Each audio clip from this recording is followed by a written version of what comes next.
가볼까요? 자, 서봉수구단 인물탐구 시작해보도록 하겠습니다. 18살의 나이에 당대 최고수를 이기면서 명인에 올랐고요. 한국 바둑 프로기사 중에 최초로 1000승을 달성을 했습니다.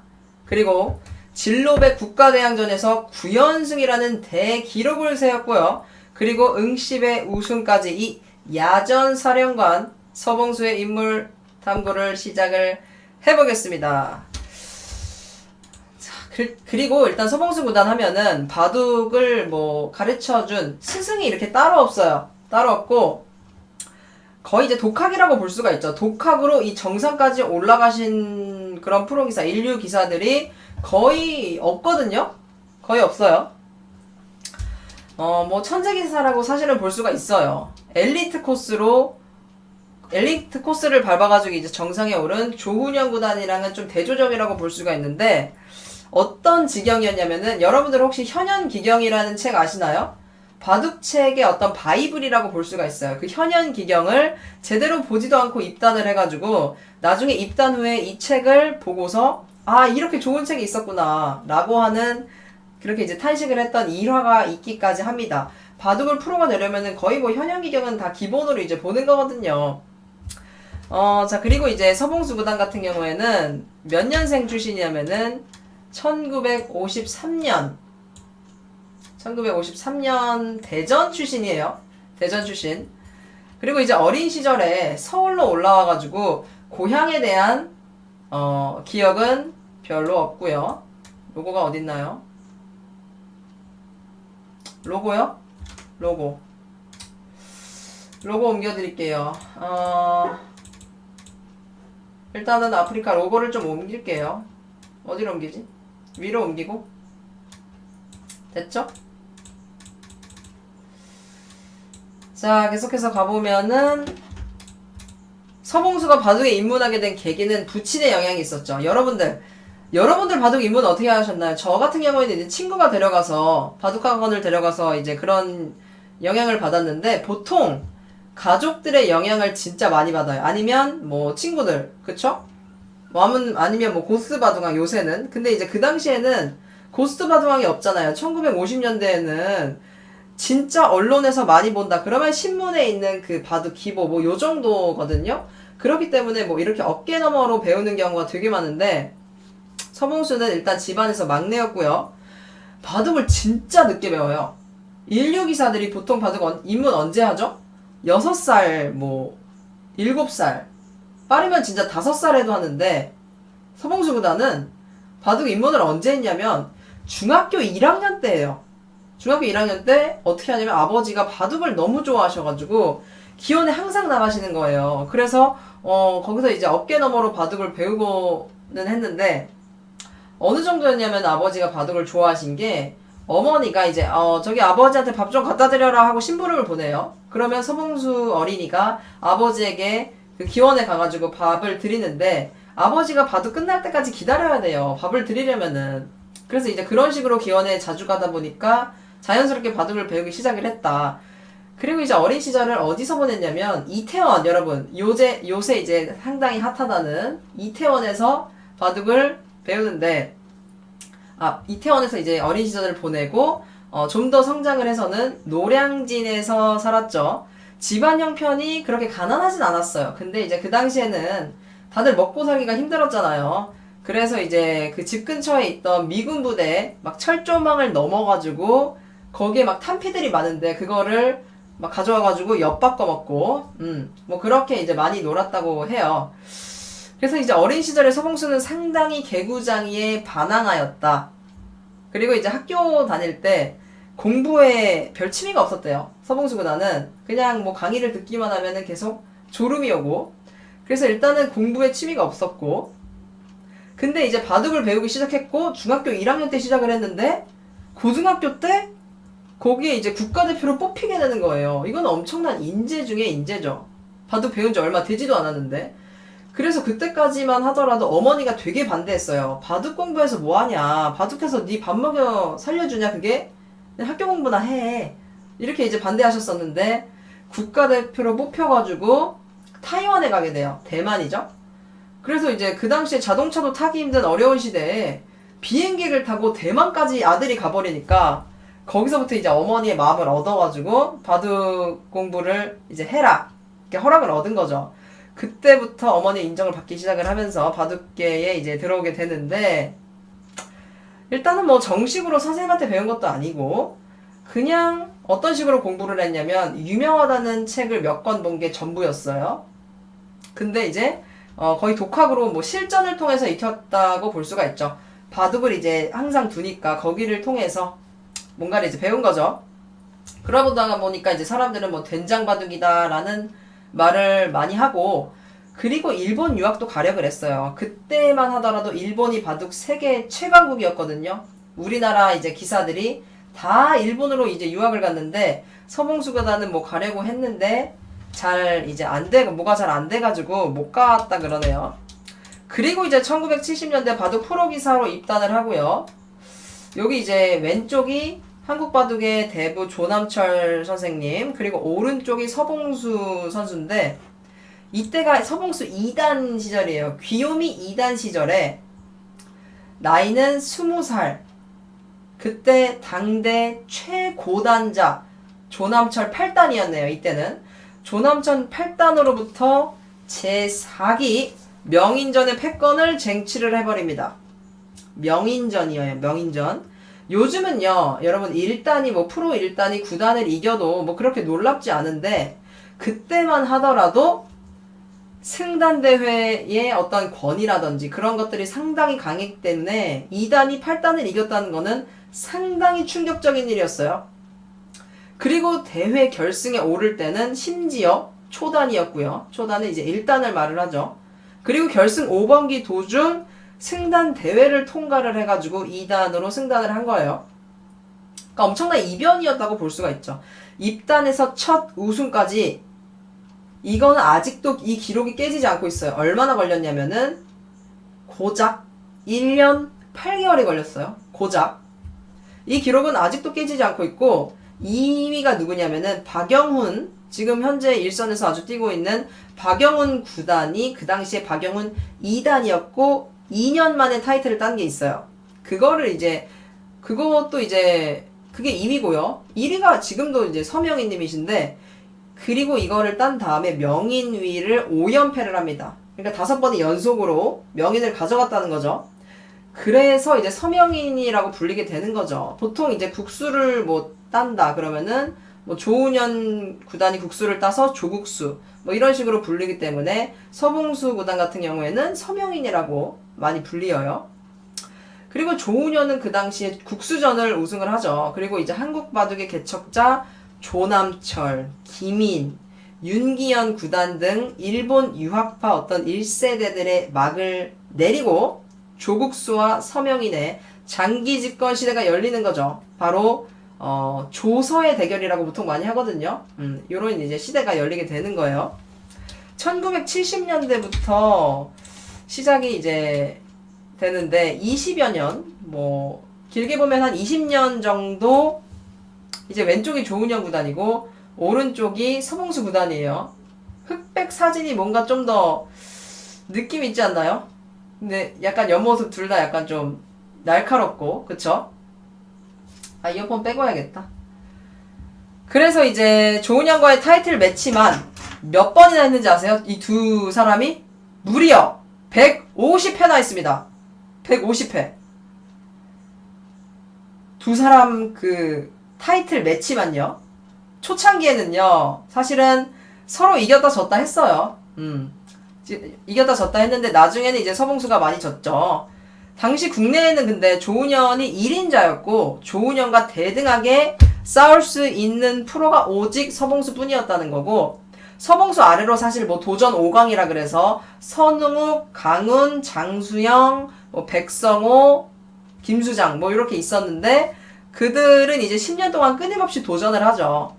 1인자가 되기 위해서. 근데 일단은 서봉수한테 막히고 어쩌다가 서봉수의 벽을 넘었다 그러면은 조은현에게 무참히 패배를 하면서 벽을 절대 못 넘게 되는 거예요. 그래서 이제 그때 상황이 그 정도였는데, 심지어 도전 5강은요, 1985년 조은현과의 치수 붙이기 이벤트에서 10번기에서 정선과 2점을 왔다 갔다 하는 어떤, 굴욕을 당했기도 했었어요.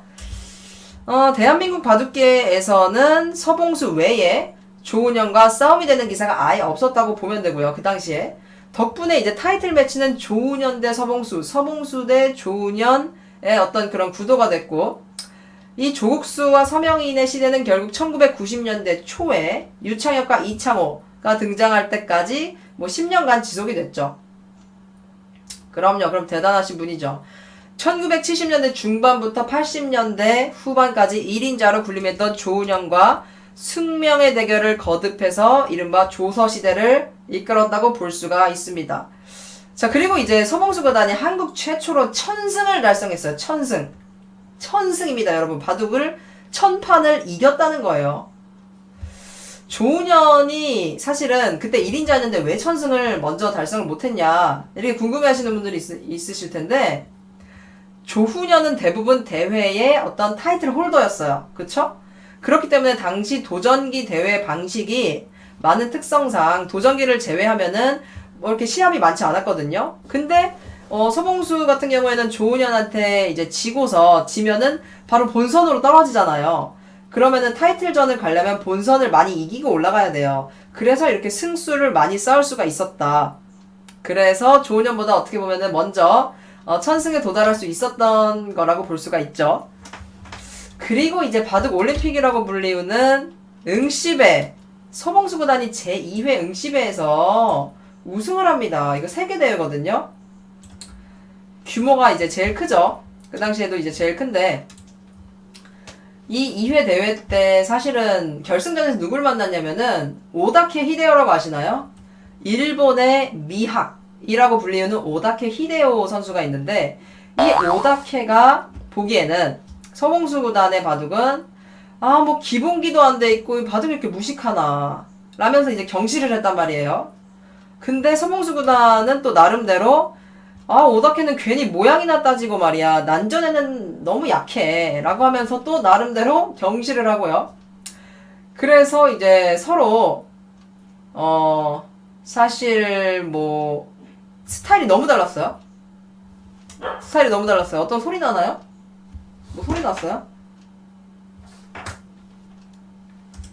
잠시만요. 무슨 소리지 자꾸? 오롱에서 나오는 것 같은데. 자, 음소거 했고요. 그래서 이게 사실 미학이라는 게 어떤 바둑의 아름다운 행마와 멋을 추구하는 거거든요.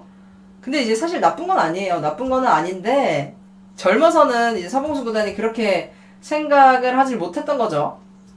당시 대결은 이렇게 볼 수가 있죠. 실전 바둑 때 서봉수는 실전으로 단련된 바둑, 그리고 오다케는 미학, 실전 대 미학 대 실전이라고 볼 수가 있는데, 그 당시에 결승전 마지막 5번기를 두는데 초반에 오다케가 사실은 좀 되게 유리했어요. 서봉수 선수가 이제 실수를 했기 때문에 완착을 둬서. 그래서 강수를 구사를 하면서 이제 혼전을 유도를 하게 되는 거죠, 서봉수 선수가.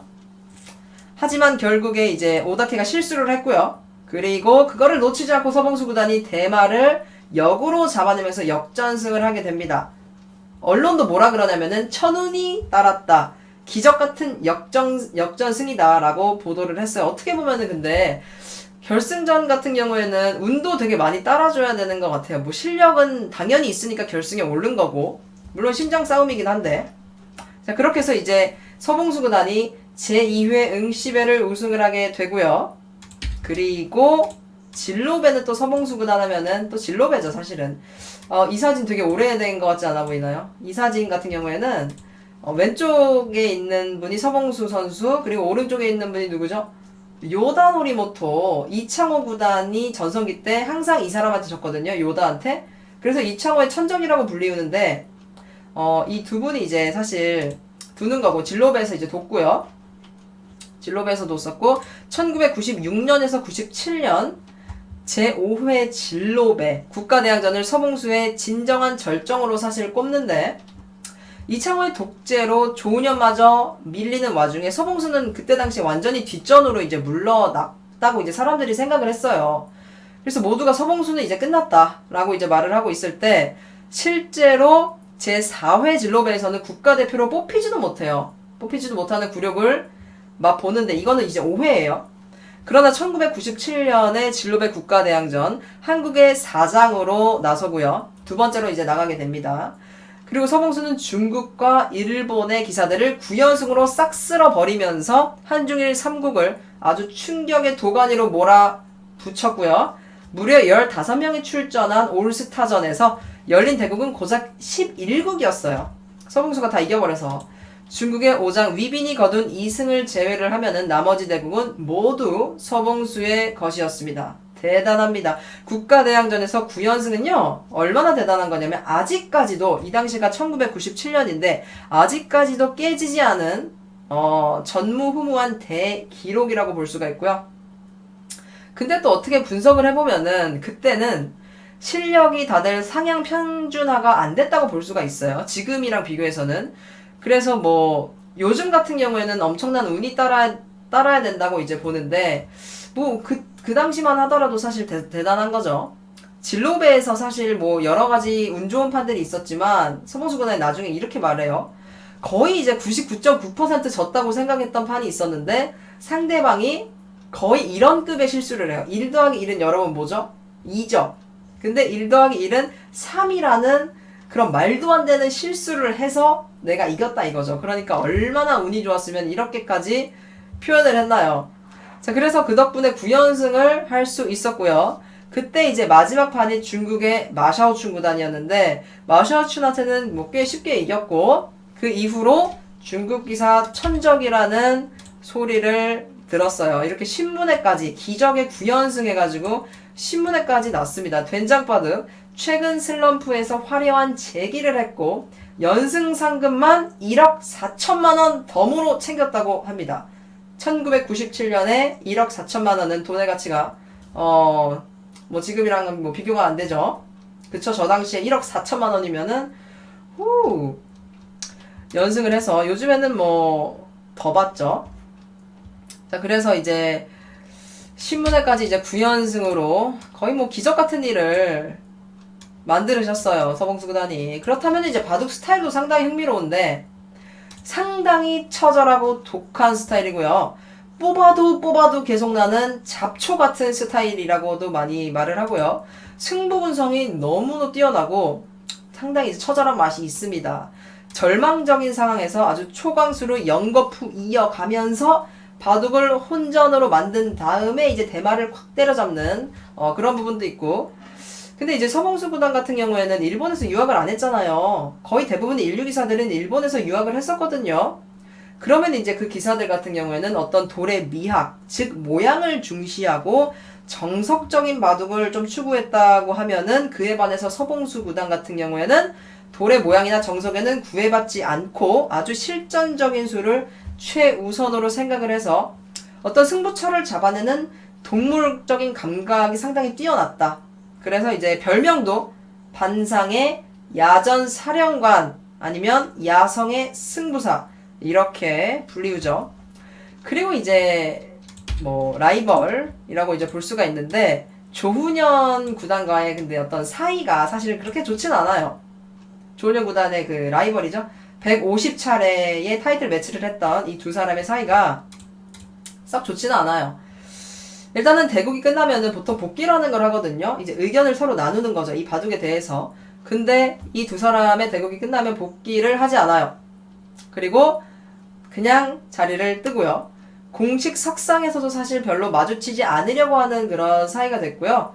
바둑계 관계자들도 정확한 원인은 모른다고 합니다.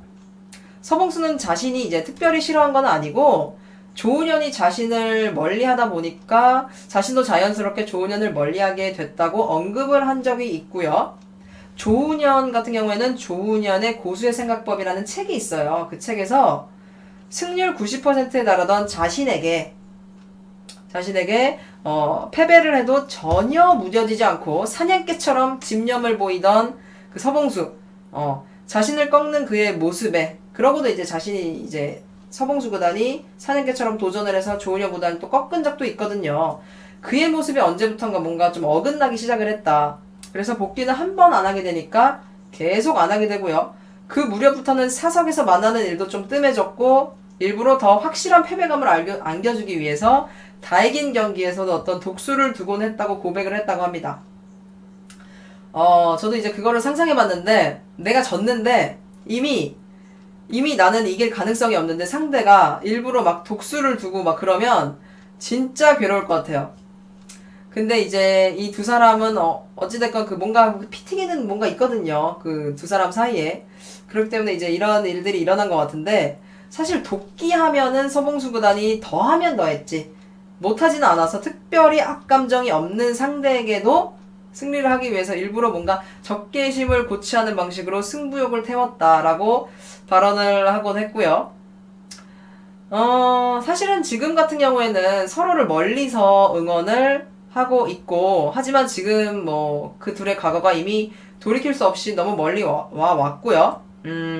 그래서 어떻게 보면은 거리를 두는 게 현명할 거다라고 이제 판단을 서로 하고 있다고 합니다.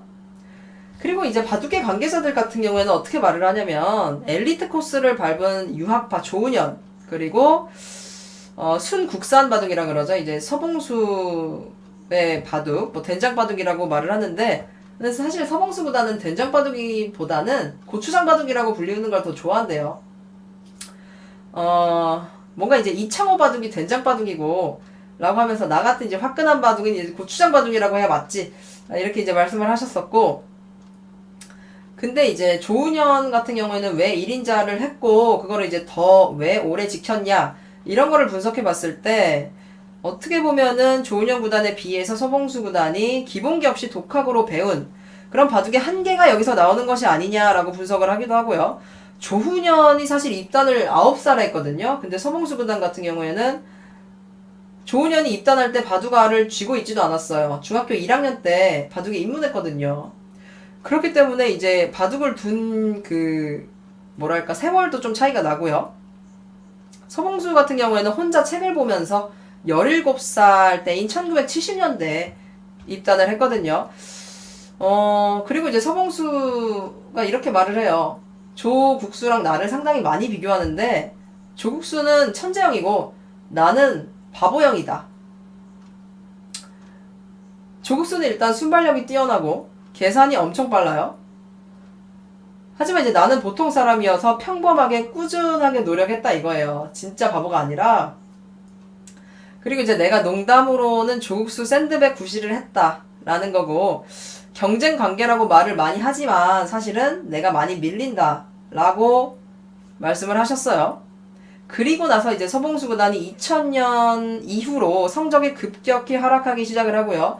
주요 원인은 이제 2003년에 이혼으로 인한 어떤 심리적인 충격으로 보이고 이혼 후에 성적이 급속도로 추락하는 모습을 보이고요. 이미 이혼 전부터 성적은 좀 하강을 해 있었는데 이세돌 이창호 구단이 이제 나왔고 일선 기사들과 비교하기에는 약간은 좀 무리스러운 모습이 좀 있었죠. 그리고 이제 서봉수 구단이 재혼을 합니다. 이제 기사에도 났었는데요. 2004년에 재혼을 하고요. 상대가 베트남기였어요. 베트남기여가지고 사실 바둑에서 좀 논란이 되기도 했었는데 이거는 사실 국제결혼 알선 관련 일을 하던 어떤 그 서봉수 구단의 팬이 있었거든요. 그 팬의 소개로 두 분이 만난 거고요. 근데 뭐 이런 논란이 있긴 했지만 역으로 그 논란을 일으킨 사람들을 비판을 하면서 그 논란은 뭐 금방 묻혔어요. 그리고 당사자 서봉수 구단은 이제 자신의 부인을 진심으로 사랑을 한다라고 밝힌 바 있고요. 그리고 이후에는 부인의 고향으로 베트남에 종종 방문하셨습니다. 방문했고 바둑 보급도 활동도 이제 많이 했고요. 부인의 친정의 생계수단으로 쓸 어떤 작은 배 한 척을 마련해 주는 것이 목표라고까지 말씀을 하셨고 실제로 사주셨다라는 소문이 있습니다. 그리고 이제 사실은 서봉수 구단 같은 경우에는 뭐 되게 직설 화법을 많이 쓰시고요. 일단은 뭐 아기가 있어서 그런 건 아닌데 어떤 기자가 이렇게 물어봤어요. 바둑이 무엇입니까? 이렇게 물어봤거든요. 그래서 이제 뭐 평범한 기사들이 이렇게 말하죠. 보통의 기사들은 뭐 인생, 뭐 바둑은 예와 도, 뭐 어쩌고 저쩌고 저쩌고 저쩌고 하는데 이제 서봉수 구단 같은 경우는 이렇게 말을 하죠. 바둑은 그냥 판때기에 돌 놓는 게임이에요. 이렇게 대답을 해가지고 거기 그 기자가 그 질문을 준비를 많이 해왔는데 뭐 바둑은 인생이고 뭐 이렇게 말씀하시면 이렇게 해야겠다. 질문을 많이 준비했었는데 그 한마디로 인해서 뭐든 이제 좀 약간 당황했다. 라는 얘기가 있고요. 그리고 이제 2001년에요. 컴퓨터 인공지능 바둑붐이 일어납니다. 2001년에 그때 서봉수 구단이 그 인공지능이랑 바둑을 둬요.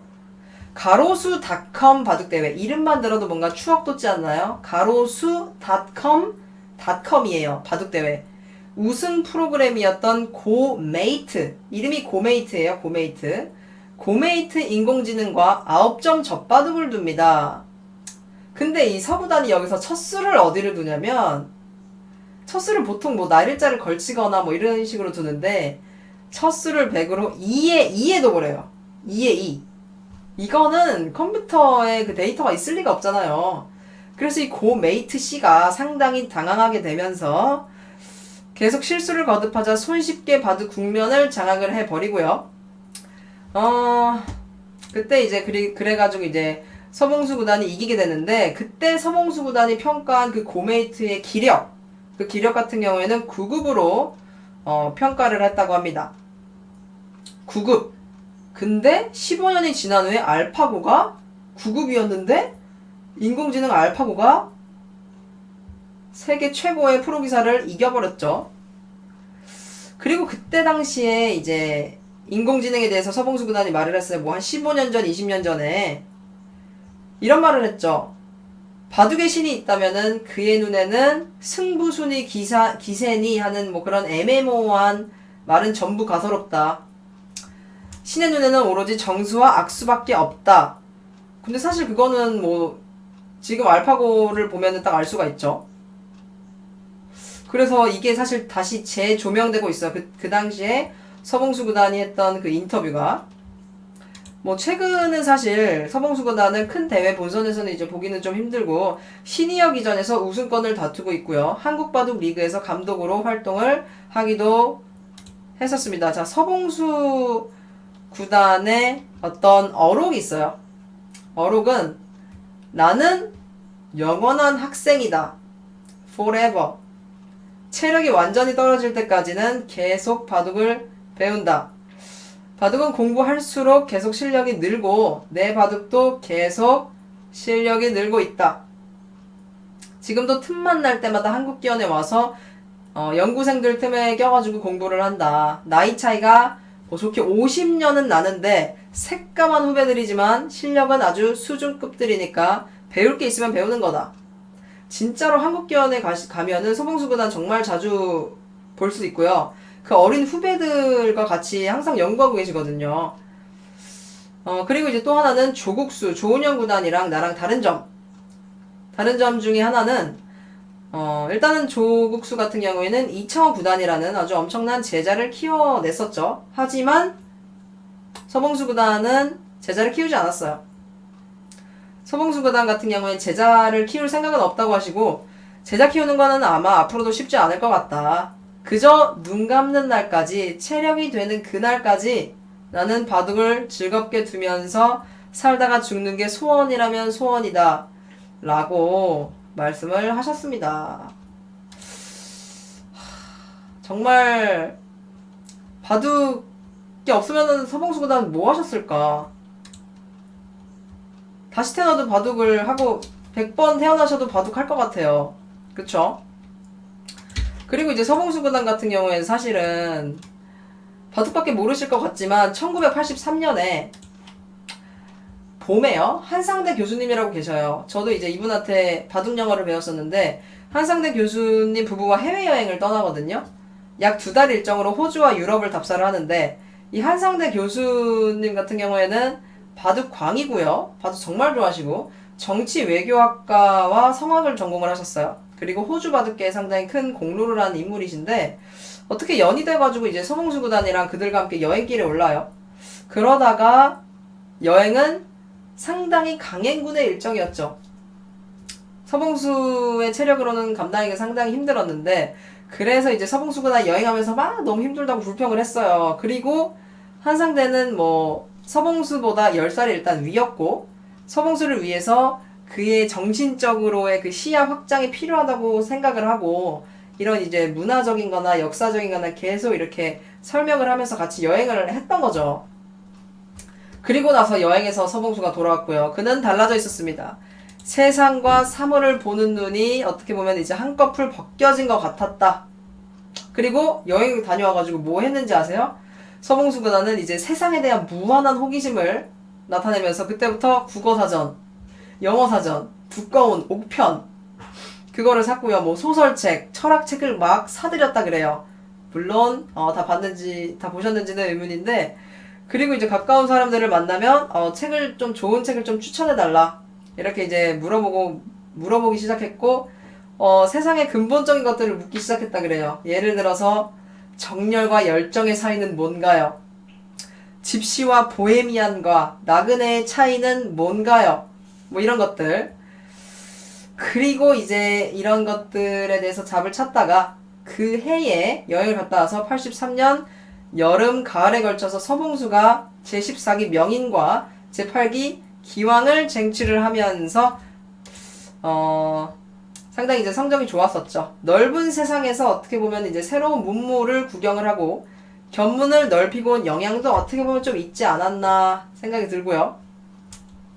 이 서봉수 구단은 앞으로의 목표 같은 경우에는 건강하게 이제 즐겁게 살자는 건데 술은 안 하고요.